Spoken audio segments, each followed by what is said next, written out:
Bwana Yesu asifiwe. Haleluya. Acheni tuombe pamoja. Baba, katika jina la mwanao Yesu Kristo, nasema ni asante. Asante kwa wana wako, asante kwa watazamaji, asante kwa wasikiaji. Baba, naomba siku ya leo kupitia neno lako kafungue mioyo yetu, katujaze neema yako Baba, katusaidie kuelewa neno lako, katusaidie kuishi kupitia neno lako. Roho wako Mtakatifu akatujae, akatuongoze, akatulinde.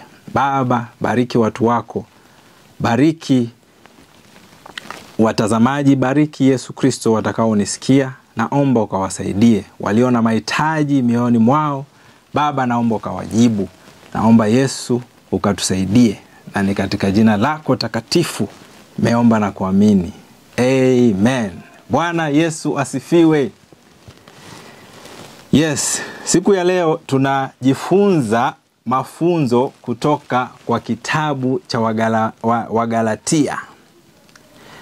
Na waraka huu wa Wagalatia, kama nilivyogusia wiki jana, ni kwamba barua hii iliandikwa na si mwingine bali ni mtume Paulo. Na wakati aliandika barua hii alikuwa na lengo, alikuwa na kusudi. Bwana Yesu asifiwe. Na kusudi la waraka huu ulikuwa ni kwamba kulikuwa na itilafu ama upotofu fulani ambao ulikuwa umeanza kuingia katika kanisa la Galatia. Sasa katika mji huu wa Galatia,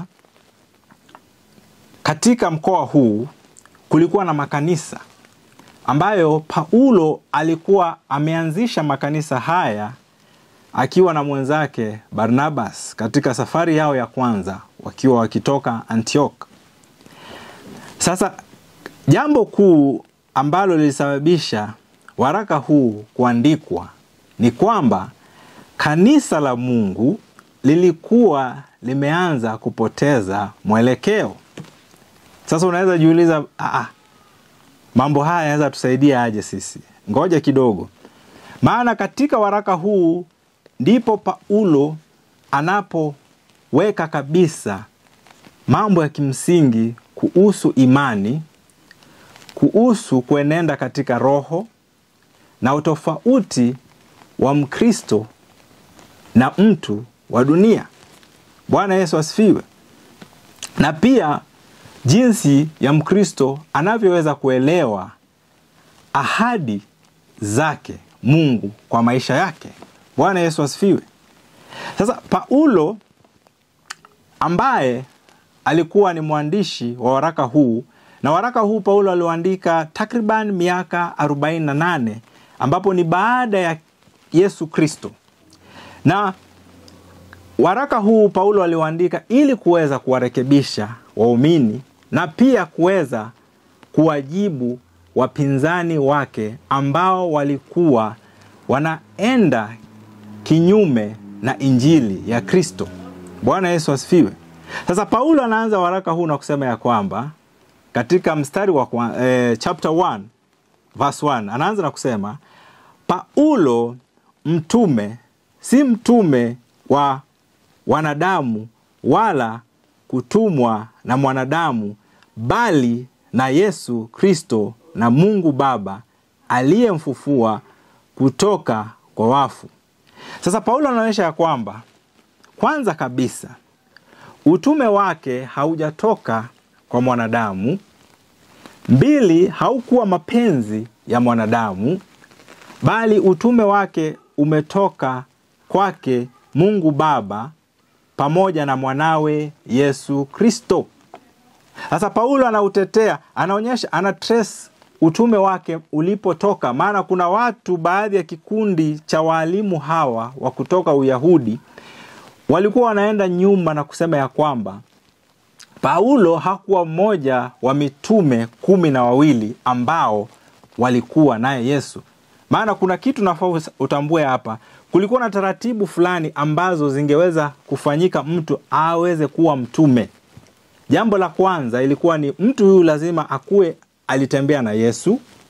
alikuwa miongoni mwa wanafunzi wake. 2, mtu huyu lazima akue alishiriki, aliona Yesu Kristo katika kufa kwake, na mtu huyu lazima akue alimuona Yesu Kristo katika kufufuka kwake, katika kurudi kwake mbinguni. Sasa mtume Paulo hakuwa mtu ambaye alifanikiwa kuyapitia haya. So sheria hiyo haingeweza kumpitisha mtu kama Paulo kuwa mtume. Bwana Yesu asifiwe. Hiyo ndio changamoto moja ambayo Paulo alikuwa anapitia kupitia walimu hawa wenye kuleta mafundisho mapotofu katika makanisa. Sasa kitu ya kwanza ambao walikuwa wanafanya ni kuattack Paulo mwenyewe, identity yake na authority yake, ya kwamba authority yenye Paulo anatumia haijatoka kwa Mungu. Ina maana ya kwamba Paulo hakuwa ameitwa na Mungu, alikuwa ameitwa na mwanadamu. Sasa Paulo aliandika barua hii kurekebisha na kuwajibu wapinzani wake. Bwana Yesu asifiwe. Maana moja, wakati wowote mtu yoyote anataka kuweza kuattack maneno yako yasikue na uzito, kwanza anaanza kuattack wewe mwenyewe. Your identity, your personality inaanza kuwa in questioned. Your authority. At the moment watu wataanza kukudoubt wewe, hata maneno yako yatakosa msingi. Bwana Yesu asifiwe. Sasa wakati walimu hawa walianza kuattack mwito wa Paulo, the next thing ni maneno ya Paulo pia hayawezi kuwa na msingi. Sasa Paulo alijua shida kubwa ambalo kanisa linapitia na kanisa lijalo litaweza kupitia. Sasa Paulo akaandika waraka huu kuweza kuwafanya nini? Kuwapinga wapinzani wake, na pia kuwapea mashauri waumini hawa wa kanisa la Galatia. Sasa naendelea na mstari wa 2 ya kwamba, na ndugu wote walio pamoja nami kwa makanisa ya Galatia, neema na iwe kwenu na amani zitokazo kwa Mungu Baba na kwa Mwana na kwa Bwana wetu Yesu Kristo. Sasa Paulo anaenda na kutangulisha kwamba neema, tunaona hapa ya kwamba kuanzia mstari wa 3 ni kwamba Paulo anatanguliza kwanza neema mbele ya amani. Bwana Yesu asifiwe. Maana pasipo neema hakuna amani. Bwana Yesu asifiwe. Pasipo kupokea kile ambacho Mungu amefanya kupitia mwanawe Yesu Kristo, then hakuna amani kati ya mwanadamu na Mungu. Sasa ndipo Paulo anatanguliza hapa neema iwe pamoja nanyi na amani. Bwana Yesu asifiwe. Mstari wa 4, ambaye alijitoa nafsi yake kwa ajili ya dhambi zetu. Bwana Yesu asifiwe. Ili atuokoe na dunia hii mbovu iliyopo sasa, kama alivyopenda Mungu Baba wetu. Utukufu una yeye milele na milele. Amina. So Paulo anaonyesha ya kwamba mahali dunia yetu imefikia wakati wa sasa na wakati ule ni kwa ajili ya kitendo ambacho kilifanyika pale bustani ya Edeni. Bwana Yesu asifiwe.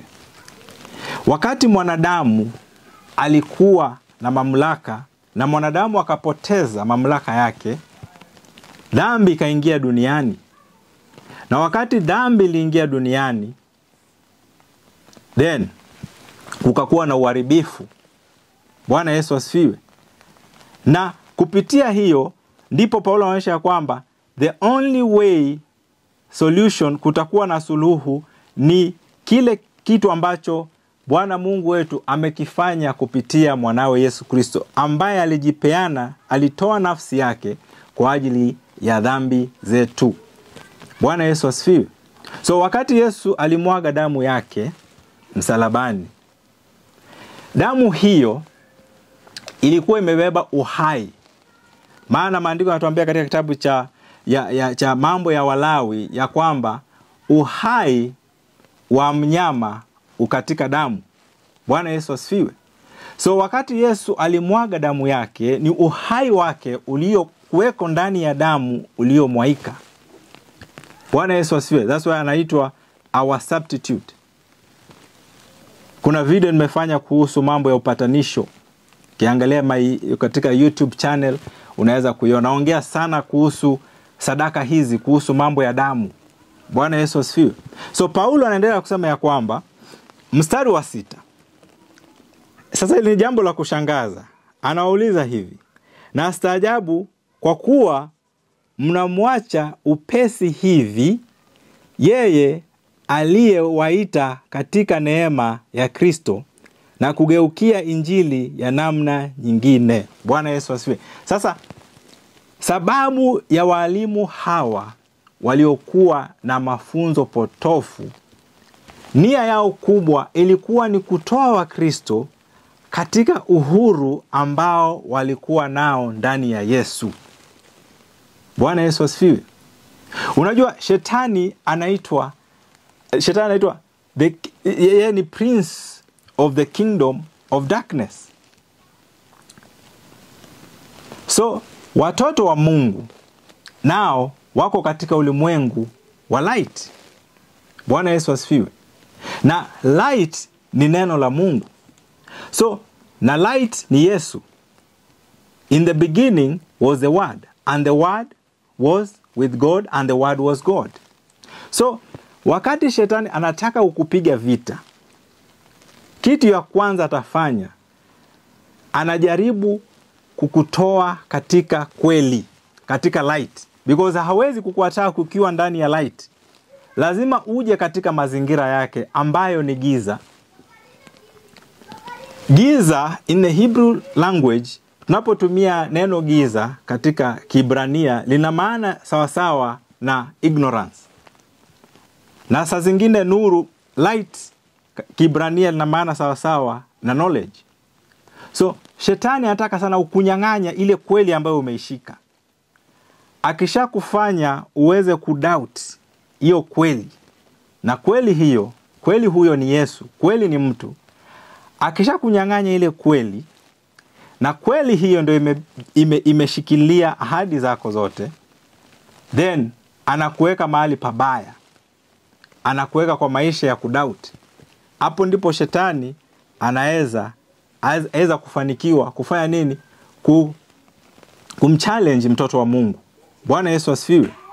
So Paulo anastaajabu ya kusema ya kwamba kwa nini mmewacha upesi hivi yeye aliyewaita katika neema ya Kristo? Sasa Mungu aliita wafuasi hawa wa kanisa la Galatia katika neema ambayo ni Yesu Kristo, na kugeukia injili ya namna nyingine. Sasa hii injili ni gani ambayo ilikuwa inahubiriwa na hawa walimu wapotofu? Ni injili ile ambayo haikubali Yesu Kristo kuwa Bwana na Mwokozi wa maisha yetu.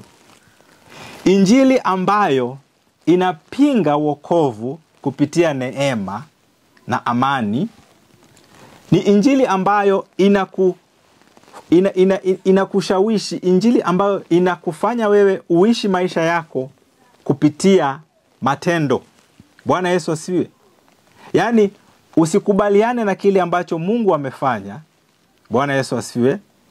Kile ambacho Mungu amekufanyia hakitoshi usipo wewe ongeza mambo yako ndani, usipoweka bidii yako. Sasa hiyo ndio injili potofu. Bwana Yesu asifiwe. Sasa Paulo anashtushwa na jambo hili. Kwanza, watu hawa walipokea wokovu kupitia imani. Bwana Yesu asifiwe. Watu hawa walipokea wokovu walipokea Roho Mtakatifu kupitia imani. Bwana Yesu asifiwe.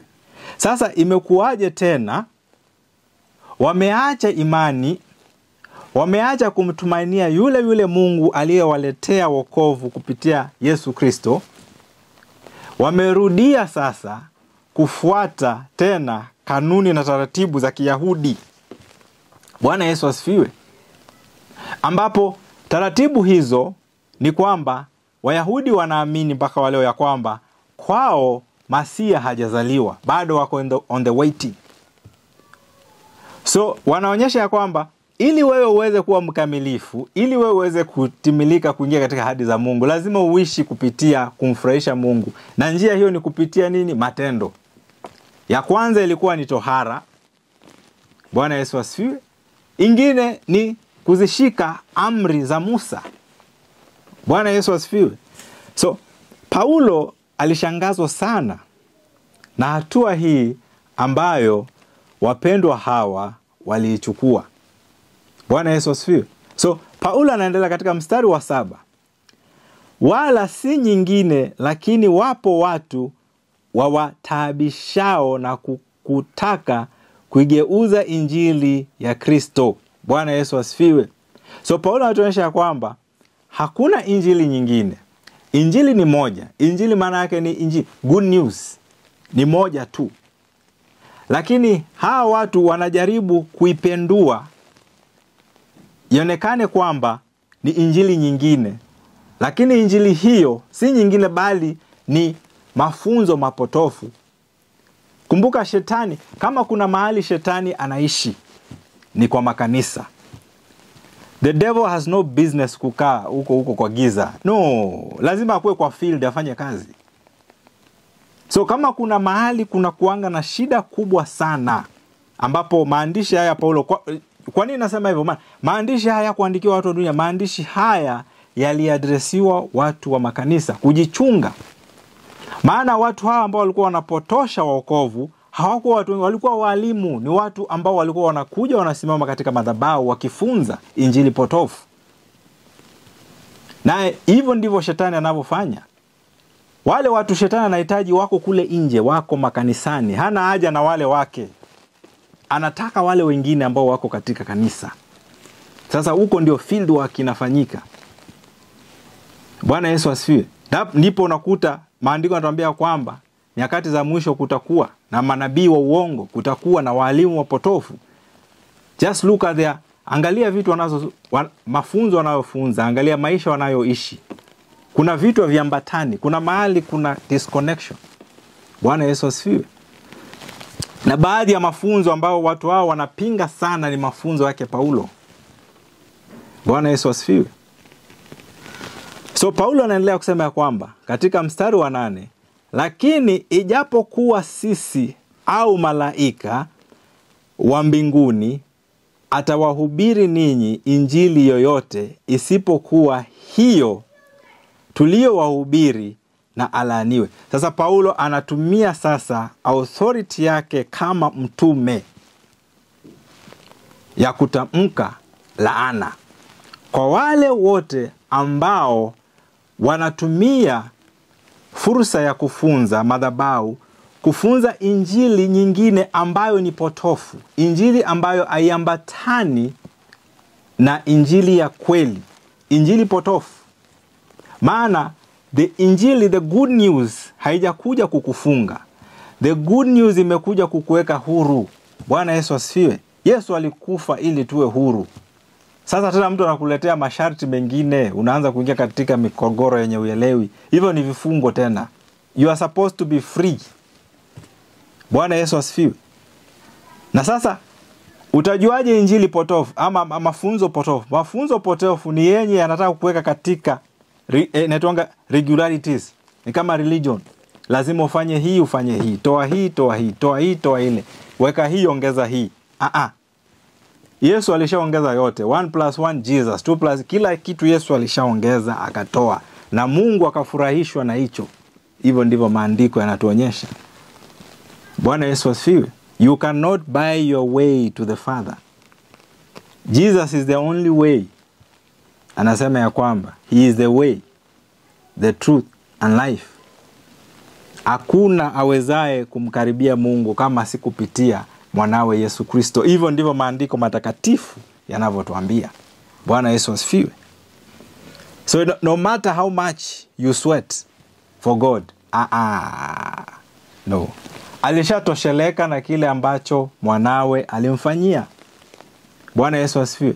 Sasa wewe kama Mkristo, kazi yako ni nini? Wewe umeitwa kuparticipate kwa kile ambacho kisha happen. Bwana Yesu asiwe. Ni kama katika jamii, nipeane mfano. Umezaliwa katika familia yenye already imeshaanza. You don't get to choose your tribe, your language. You don't get to choose your parents. You participate. Umeitwa hapo, umefika, hata jina umepewa. Unaitwa fulani, unaitikia. Unafunzwa, chakula unapewa. Ukatai, unalishwa, unakula. Bwana Yesu asifiwe. So katika wokovu tumeitwa kwa kile ambacho Mungu alishafanya nini? Ameshaandaa. Sasa jibu letu kwake ni yes and amen. Bwana Yesu asifiwe. So hatukuji katika Ukristo tena kuanza kuongeza madoido hata hapa alichelewa. Acha nisaidie Mungu na rekebi. Yote Mungu alishatosheleka. Alishafanya kupitia mwanawe Yesu Kristo. Bwana Yesu asifiwe. Sasa kazi yetu kubwa, upendo kwa Mungu, ni kuparticipate kwa kile ambacho Mungu ameshatufanyia. Bwana Yesu asifiwe. So Paulo anaendelea kusema ya kwamba katika mstari wa 9, kama tulivyotangulia kusema na sasa nasema tena, mtu awaye yote akiwahubiri ninyi injili yoyote isipokuwa hiyo mlioipokea, na alaaniwe. Sasa Paulo anarudia tena, anasisitiza maneno yake kabisa ya kuonyesha kwamba ako very serious.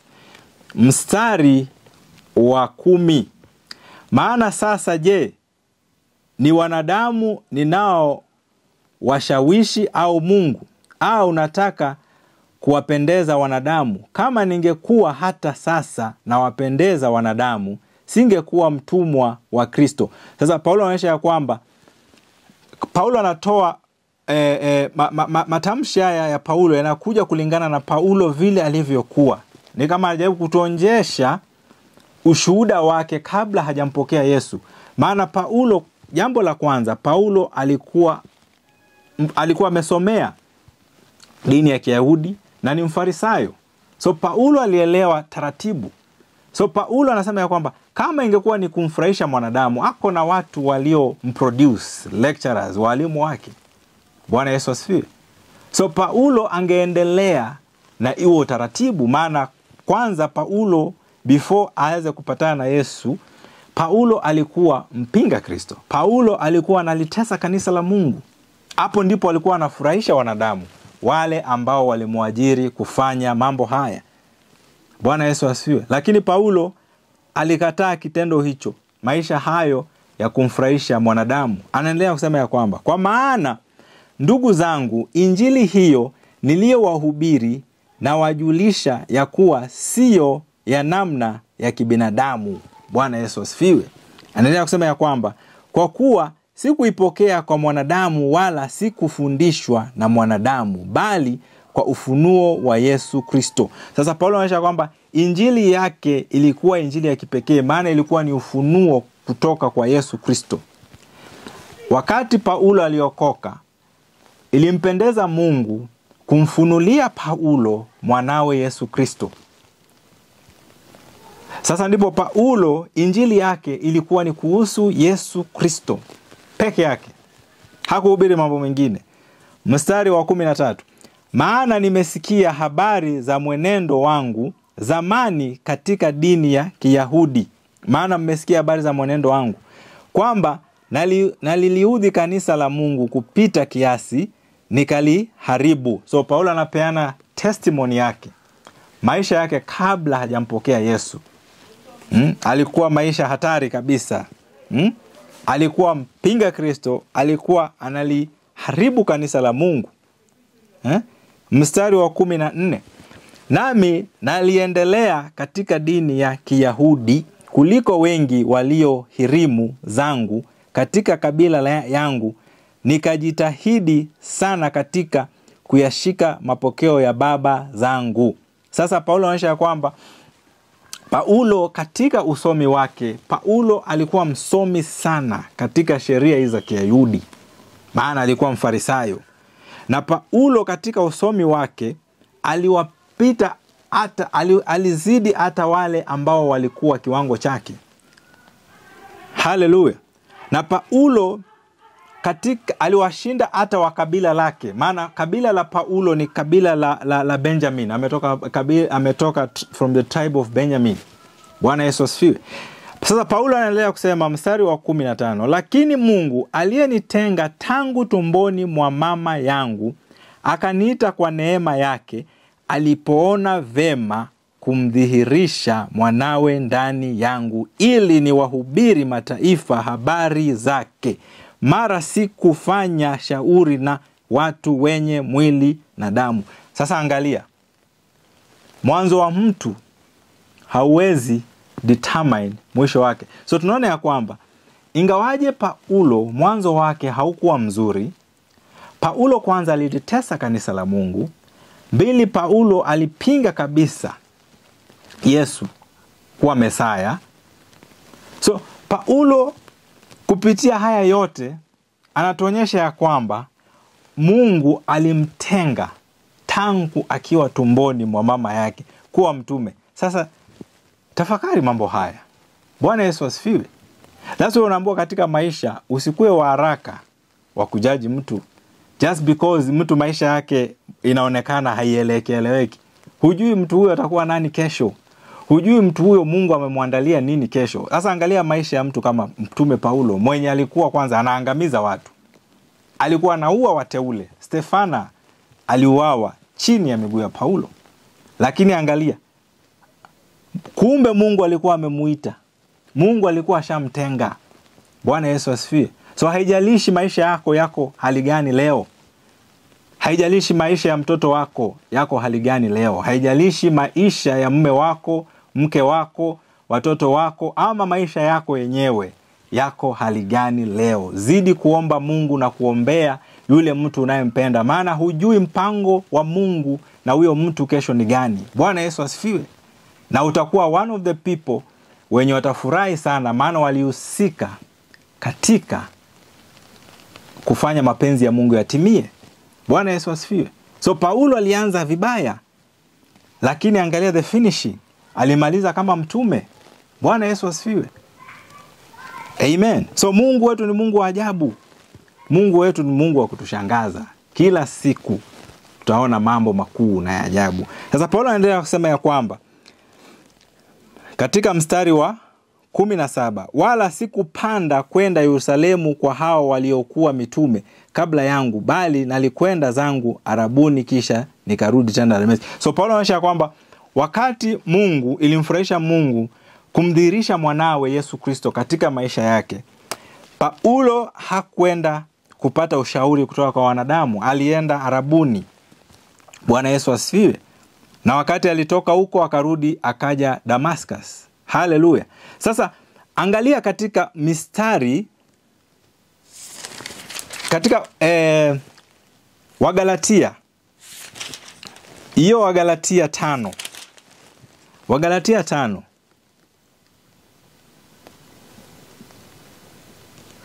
Wagalatia 5, Paulo anatuambia kwamba katika ungwana huo Kristo alituandika huru. Kwa hiyo simameni wala msinaswe tena chini ya kongwa la utumwa. Bwana Yesu. Sasa kuna kuanga na jambo ambalo watu wengi wanashindwa kulielewa. Wakati Paulo anaongea kuwa huru ndani ya Kristo, huru hii haimaanishi kurudi tena kuishi maisha ya dhambi. Hapana. Kuwekwa huru inamaanisha kuwa huru ili kuweza kufanya kile ambacho tunapenda, ambayo ni mapenzi ya Mungu. Bwana Yesu asifiwe. Huwezi nasuliwa, wokovu ni kunasuliwa. Huwezi tolewa kukuwa delivered kutoka kwa minyororo na utumwa na mikono ya shetani, tena uende kukuwa mtumwa wa dhambi. No, then uhuru wako uko wapi hapo? You are not free, you are a slave. Bwana Yesu asifiwe. Na anytime you are a slave to something, then hauna uwezo wa kufanya uamuzi kulingana na nafsi yako venye unavyotaka. Bwana Yesu asifiwe. Sasa uhuru wetu haukuwa wa tena kutupeleka katika minyororo ya dhambi. Hapana. Uhuru huu ambao Yesu ametupatia, ametuweka huru, ni uhuru wa kuweza kufanya kile ambacho tunapenda, ambacho pia ni mapenzi ya Mungu. Bwana Yesu asifiwe. Haleluya. So Paulo anaendelea kusema ya kwamba msimame katika kweli hiyo. Msikubali tena